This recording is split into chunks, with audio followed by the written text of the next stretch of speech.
Everyone, ఇక్కడ నేను పప్పు మామిడికాయ చూపిస్తున్నానండి. ముందుగా ఒక కుక్కర్లో 1 కప్పు కందిపప్పు వేసాను. దోరగా వేయించుకొని ఒక 2 సార్లు కడిగేసుకుని తర్వాత 1 కప్పుకి 3 కప్పులు నీళ్లు వేసుకున్నాను. తర్వాత నేను ఆనియన్స్ వేసాను, పసుపు వేసాను, పచ్చిమిర్చి వేసాను. మామిడికాయ ముక్క పైన చెక్కంతా తీసేసి సన్నగా తరిగి అందులో వేసేసాను. వేసేసి మీడియం ఫ్లేమ్లో పెట్టుకున్నాను. ఒక 4 విజిల్స్ పెట్టి ఉడికించుకున్నాను నేను.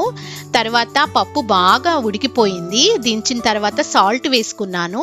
తర్వాత నీట్గా మెదిపేసుకుని నేను కొద్దిగా వాటర్ యాడ్ చేసుకున్నానండి. చాలా గట్టిగా అనిపించింది నాకు. కొద్దిగా నీళ్ళు యాడ్ చేసుకున్నాను. తర్వాత ఇంకా పోపు పెట్టేసుకున్నాను. ఆయిల్ వేసుకుని ఆవాలు, జీలకర్ర, తెల్లగడ్డలు, ఎండుమిర్చి, కరివేపాకు వేసాను. కొద్దిగా ఇంగువ వేసాను. ఆ వేడి తాలింపు పప్పులో వేసేసాను. అంతే, సూపర్ టేస్టీ పప్పు మామిడికాయ రెడీ. సమ్మర్లో మనం ఖచ్చితంగా చేసుకోవాల్సిన రెసిపీ ఇది. వీడియో నచ్చితే లైక్ చేయండి. Thanks for watching. Bye bye.